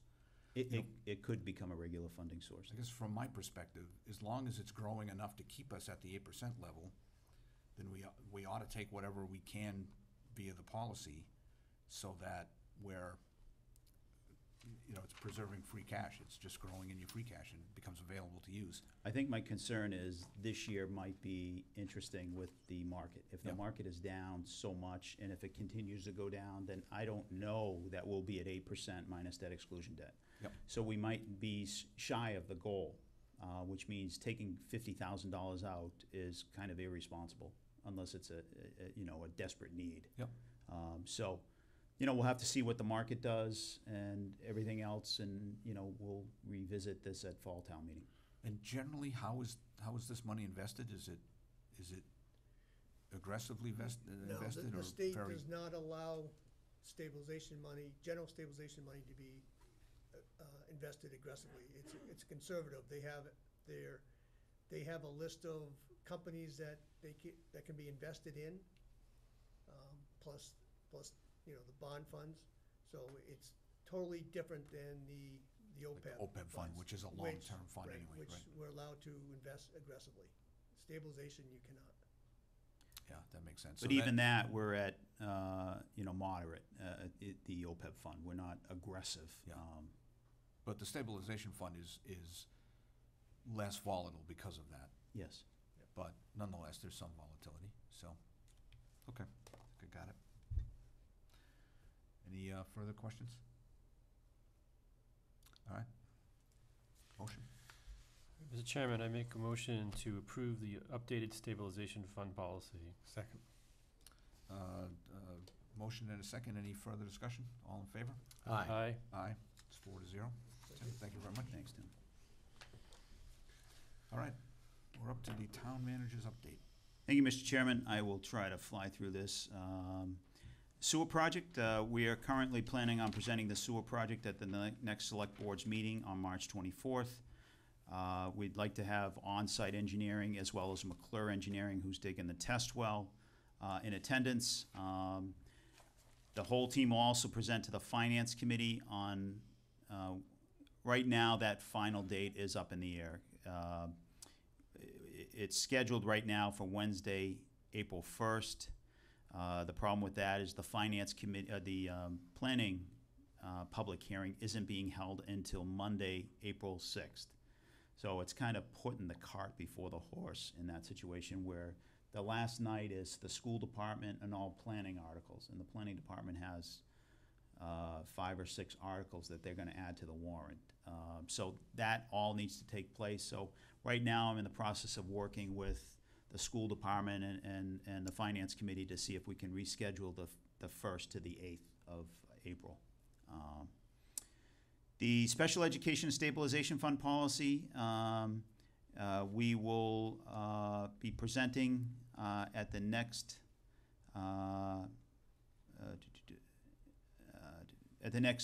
Selectmen's meeting, Select Board's meeting. It was last revised in June 2017. You know, Tim and I have been working really closely with Ted and Nancy Kaninsky, the business manager, to figure out a solution of the really unpredictable special education costs.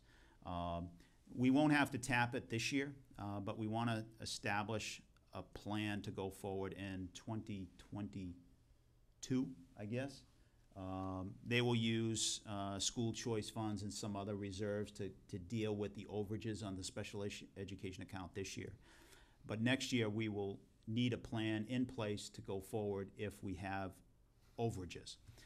If we have under as well, we've got a plan for that, where the school department will contribute any extra money into that fund to build it up. But anything over that amount, then we've got to figure out a plan of how we're going to utilize this as well. So we have some ideas on what we're going to present, but we'll make that presentation at the next Select Board's meeting. Green Communities Grant, unfortunately, we will not be able to apply for a Green Communities Grant this year. An issue occurred with the paperwork that was filed on February 3rd, which is kind of the year-end closeout of everything. They slipped in an additional piece of paper, which is new to the application process, hasn't been there for the last 5 years, and it was an oversight that we just didn't fill out that piece of paperwork, and we've been told that we're not eligible to apply this year. It's unfortunate, but it was a lesson learned, and we'll move on from there. We were going to request $100,000 for an LED project at the middle school, high school. That will still be there next year. We will apply for the same amount and maybe more next year. But the fact is, Green Communities has been cutting back. They've had more and more communities designated as green communities. As that number goes up, the amount of funds to go around goes down. And they did cap us at $100,000 this year. In the past, we've been able to apply for up to $250,000. And we've been very successful, thanks to Doreen DeFazio, the sustainability director in town. She does a terrific job. We've received almost $1 million in funding from the Green Communities Grant process. It is unfortunate we have reduced our energy consumption by at least 35%, a huge reduction. And we continue to look for additional ways to conserve on electricity. But so it's unfortunate, but there's still plenty of work to be done outside of this program. The coronavirus update on March 2nd, Cheryl Wawinski participated in a conference call with the state. Cheryl's taken the lead for the town of Sutton. We have been trying to use social media to post updates and everything else. Cheryl has participated in conference calls pretty much this morning and around the clock with the state. She is attending a couple of board meetings, one in Webster and I think the other one's in Millbury.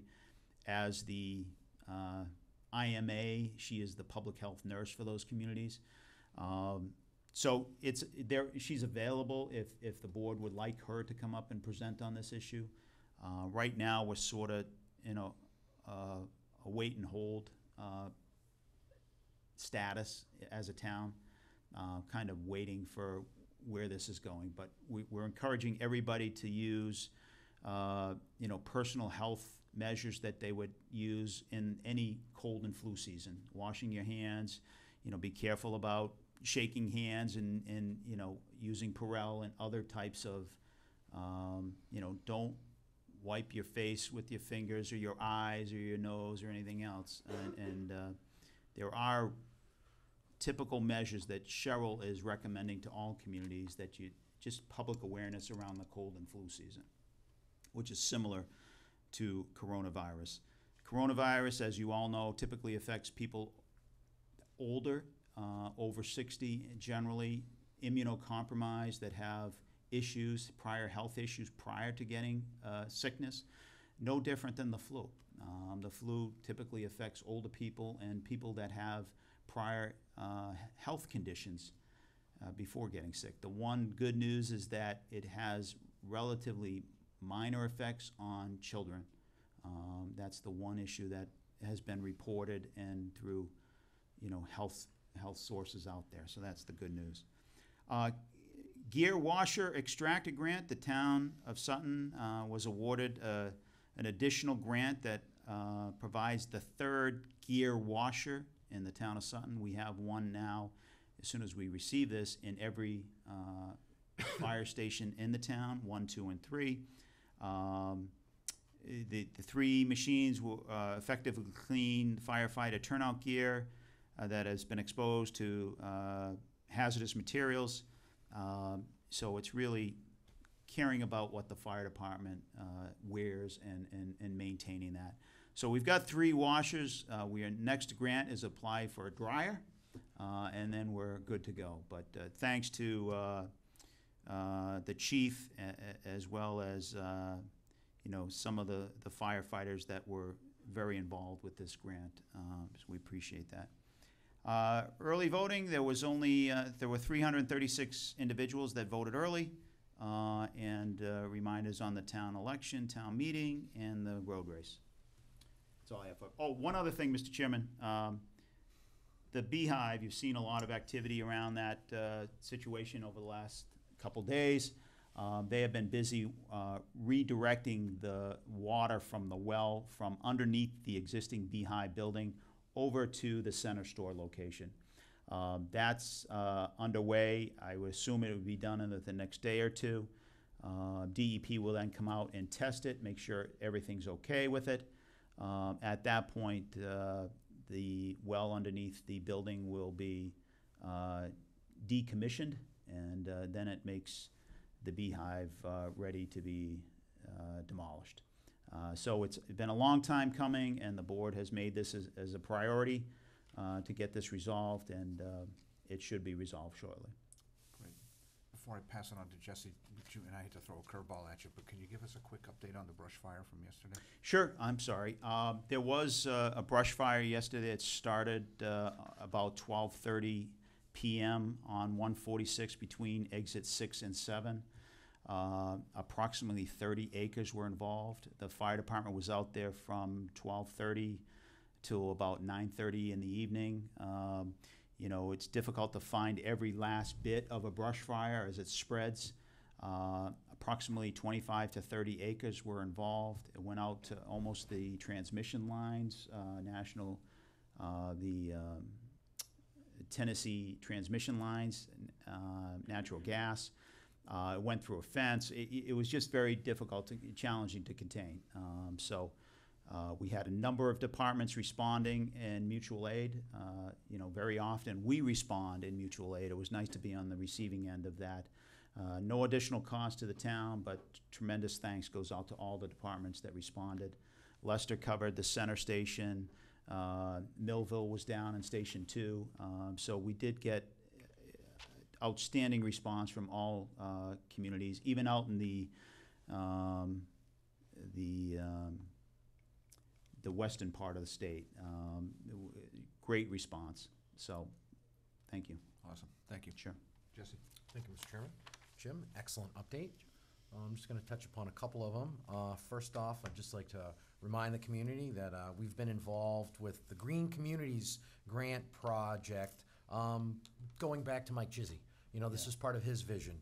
And as Mike could tell you, it's the right color green, which is always good for the town, because we've utilized the nearly $1 million that we've received from the state to purchase capital items, things that we would have to buy anyways. So, with his vision, being able to think out of the box, which so many people in town hall do, as a way to save the taxpayers in their wallet. So, Yeah. Kudos to him. And also kudos to Doreen, Yeah. because, we had a little hiccup this time around, but, I have full faith in her commitment to work this program on behalf of the town, and she has come through time and time again. And it's unfortunate that they changed the rules of the game, but, that's sometimes what happens. Yep. So It's on us, Yep. but it's no big deal. Yep. Because as you said, you're going to put forward and keep it on the radar, so to speak, and we'll look for it for next year. Hopefully everything works out, which I'm sure it will. Kudos to Chief Belcito. It's excellent news to hear that there'll be a washer in all the stations. Again, somebody else who's always looking out for ways to purchase those items that we need. So, Chief, job well done serving both the needs of his department and also the taxpayers of Sutton. So thank you for all the effort that went into getting those grants. I do have one question in regards to early voting. sure. This is now mandated because of state law. That's correct. But the primaries are not run by the state per se. are not the primaries run by the parties. Do you know if this is true? And if so, is there any funding mechanism possibly that we could get? Because I know Laura and Pam and everyone else who helped out basically keep the voting open for an extra week. You know, is there any way to offset the expenses? You know, they definitely have put more hours in, because early voting started, I think, at 7 in the morning and went till 5 in the afternoon. Town hall is open, as you know, 8 to 4. So there were some additional hours involved. I believe Laura mentioned a grant, not a grant, but funding from the state. I'll give you a report at the next meeting as to how much that she's asking for. Yeah, I think it's definitely justifiable, and, Yeah, and no hopefully question. that everyone will support that, Yep. because, as to your point, it's extra hours on top Yep. of the normal responsibilities. Exactly. And I'm sure at busy times it was all hands on deck. So Was. excellent, and that looks like all I have. Thank you, Mr. Chairman. Thank you. Jonathan? Thank you, Mr. Chairman. Thank you, Jim. Sure. So, as far as Special Education Stabilization Fund, I think it's definitely prudent to revisit that. I'm glad you're bringing that forth to us at our next meeting, so we can take a look at the policy changes you're making in order to, continue to be able to manage that in a way that reduces our risk. So I'm looking forward to that. Yeah. The green communities, I think, from my standpoint, we've gotten $1 million. I guess it's fair to let someone else get some money for a change, right? But I definitely think that's a very valuable asset. I'm looking forward to us applying again next year and making the changes that we think make necessary, like for the schools. Cutting energy costs by 35% is a pretty big number when you think about how much the schools probably use. So, Right. As far as the coronavirus, I think I just want to make people clear as to ways they'll be communicated to. So on the Facebook page, and how else? The town's Facebook page, it's also on the Board of Health page within the town's website. There's the notice that's out there on that town's website. So we're using different mechanisms to get the word out. Just right now, information, making people aware of what's going on. If there's ever sort of a kind of town-wide action to some extent, would highlight it on the front of the website in a red banner going across the top, and probably on the channels as well. The public access channels will have a banner that's going across letting people know. But we're not at that point at this point in time. What about through the dialer that we have? Is that another way we could potentially Code Red? Yeah. Yeah, I mean, that's another option. We just, we're not overreacting to it, but we are dealing with it responsibly, kind of a waiting and wait and see kind of approach at this point in time. Yeah, and that's something that people have to opt into, correct? That's correct. Yeah. It doesn't, it won't go into any community, any household that hasn't submitted their Right. cell phone number or other contact information. So I definitely encourage people that if they want to be on that list to probably Yeah. get on that. Good point. As far as the gear washer, I think it's wonderful we got a third one. As far as the dryers, how are we drying them today? Like, I'm not familiar with that I believe we're bringing it to the town of Millbury that has a dryer. Okay. So for any incident it's required that we wash the gear, that we bring it to Millbury and dry the gear. At some point in time, we will get a dryer. Yeah. I'm just asking because I don't know. Sure. But would it make more? I'm wondering, would it make sense for us to get a dryer now, and because we already have 2 washers, so we could use our own washers, and then purchase a dryer now so that we can. Yeah, I don't know. Leave that to the chief and the fire department applies for these grants, and I report them out. So. It's just a thought I had. Yeah, no, it's a good thought. There may be a reason. But he may have good accommodations with Millbury, so it might be fine. Yeah. So we did get a donation from another community. I can't recall what community, whether it's Auburn or another community, that donated a washer to the town because they applied for a grant and got a new washer. So we got their other washer, which is fine and it works. And so this is the third washer that we're receiving. Yeah, this is very important equipment because particularly with all the chemicals in our homes today. Yeah. And what the firefighters are exposed to, this is just really important safety, equipment, to protect our firefighters. So Yeah. this is something that I think is absolutely essential. Let's see. Oh, and then just wanted to thank the fire department for their efforts along 146 and also the mutual aid that we received. And I know Chief Belcito is really, does a lot of mutual aid for other towns, and I think it's like pay it forward in a way. Not that he's doing it for that reason, but I think it's just when you do things for other people, they're more willing to come to help you when you're in need. So I just think that's just a great way to be, and I'm Right. excited that because we are so eager to help in other towns when they need us, and we're right there for them, that when we're in need. We had a strike force from the Brookfields drop everything and come out. I mean, we got mobilization from all around Central Mass. It was just a great response. Yeah. I think in the paper said someone from Connecticut as well. Was that true? Wouldn't be surprised. Yeah. Yeah, So, thank you. sure. Jeff? Thank you, Mr. Chairman. Just a couple of comments on a couple of the items. Sewer project, I'm looking forward to hearing about that next meeting. And that will be the final, we hope. Well, this is the final before Final the project. board, and that, I just want to make sure all the ducks are in order, all the tests have been completed, the water test, replacing the gray water system, all the connections are made down the route. The big part is we've eliminated Singletary Ave and Uxbridge Road that we've talked about in the past. It's a straight line from the villas to the school department, and but this is the chance for the board to weigh in and give us your thoughts. Without the board's support, it's not as good to go to town meeting without that. So this is an important time for us to present to the board and get your thoughts on this plan.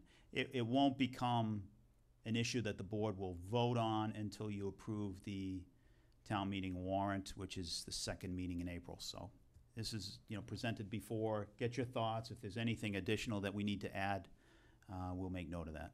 Okay. And if it's subject to vote at town meeting and then town election? If it is a debt exclusion debt, then it would need to go to a town election at the annual town election at the end of May. It's in your update, but.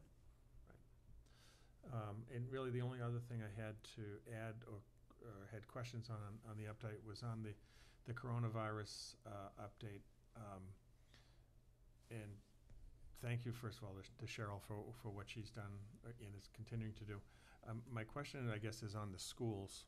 You see in a lot of communities where somebody tests positive is a very quick and very decisive action, right or wrong, with the schools. Do we have are we working on a plan for that? We are. Ted and Cheryl have been, we had a department head meeting this morning, and Cheryl was saying that she talks to Ted a couple times a day.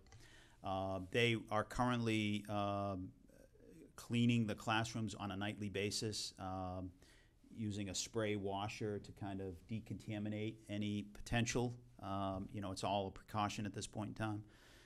But they are working on a plan if somebody is infected, and we will wait on that to see if that happens.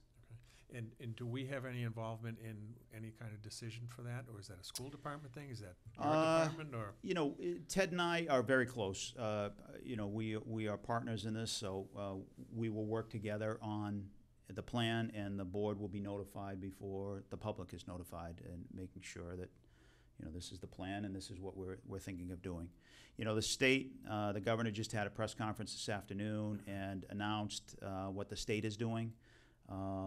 Regarding schools, they're relaxing some of the requirements with DESE, meaning if you're absent after March 2nd and going forward, they're not going to hold it against you on your record.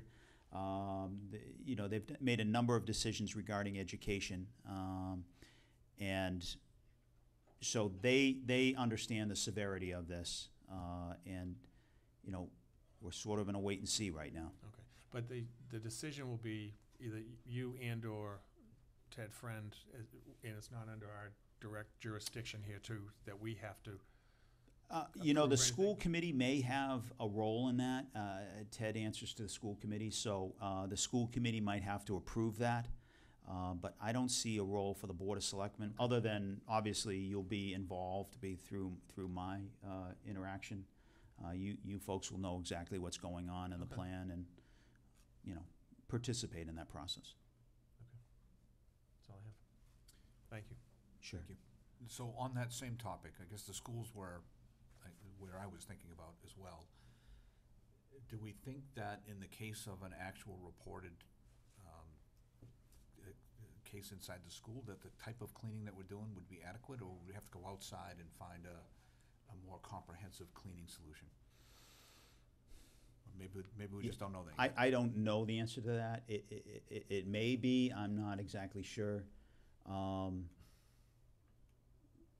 But I just can't answer that question. Okay. I know that they're doing that work on a nightly basis.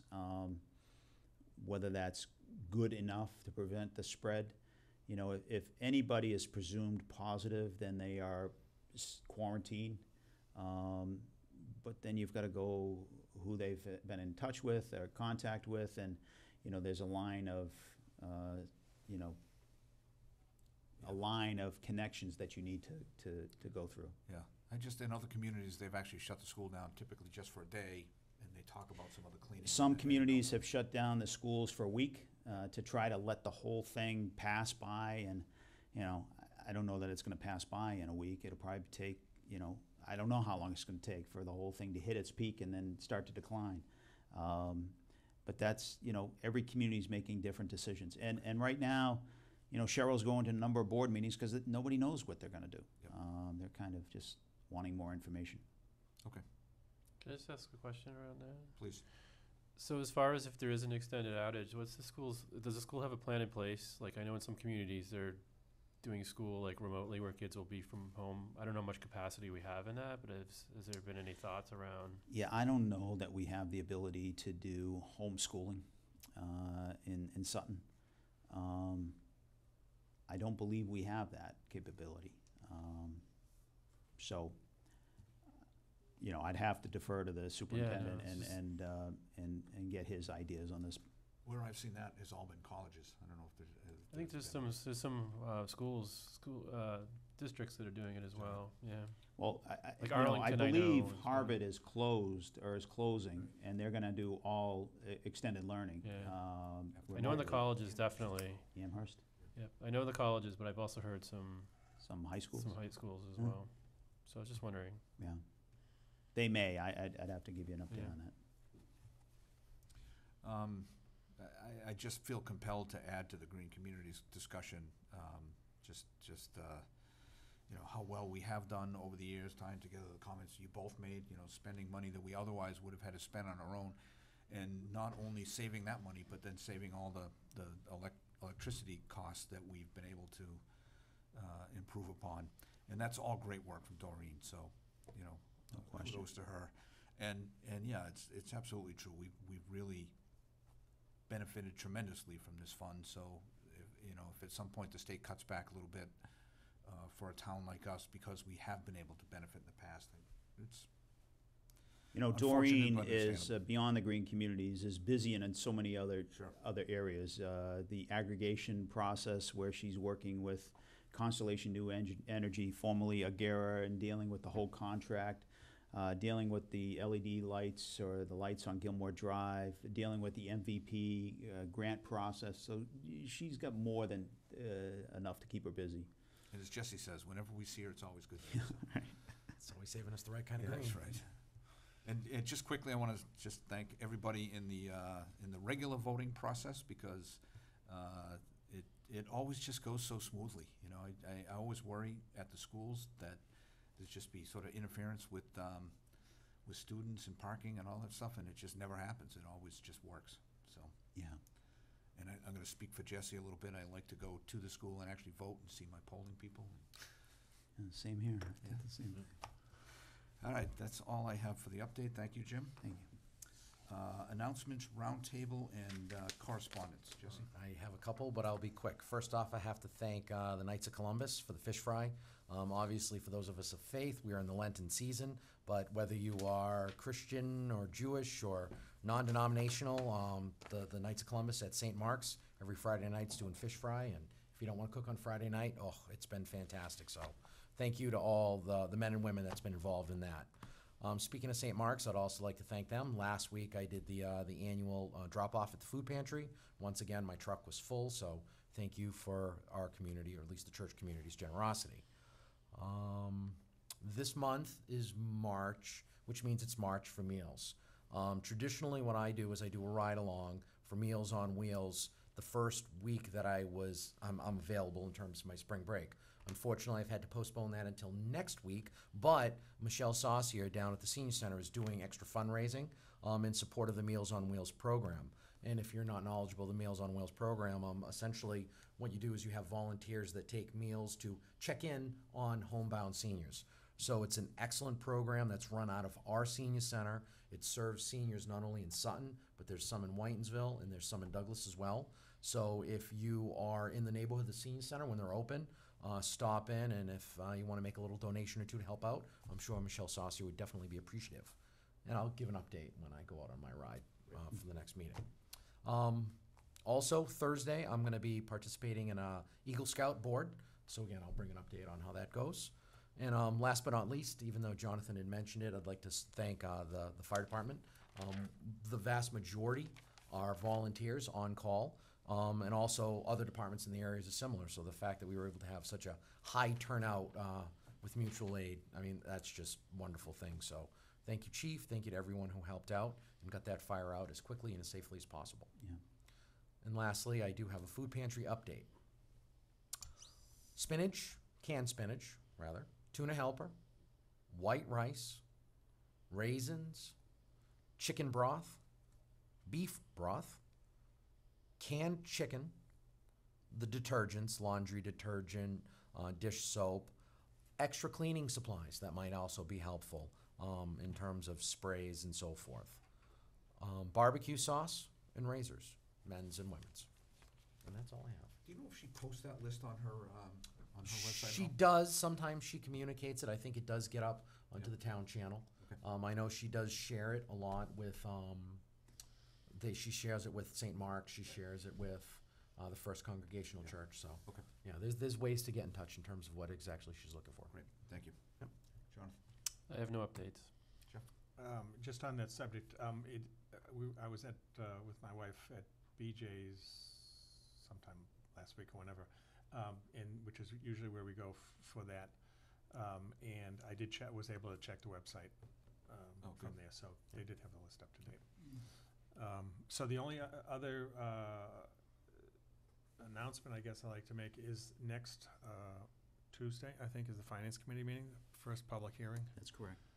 So I would just encourage everyone to pay attention to that. If you can make it, that's even better, because I think, as we talked about last time, you get an awful lot of information at that meeting about the warrant articles, the budget issues, and there's a lot of information that comes in last minute for a lot of people voting at town meeting that isn't always the true picture. So I would encourage everybody to at least watch it on TV if they can, and show up if they so choose. That'd be great. Yeah, I would just echo that. I think we did talk about it last time, to be in the room where it happens, as they say. You just pick up a lot more information, just being there and hearing some of the chatter that goes on, and it's a great way to do it. That's all I have, so at this point, I would entertain a motion to adjourn. Mr. Chairman, if I may, I'd like to make a motion to adjourn. Second? Motion and a second. All in favor? Aye. Thank you very much.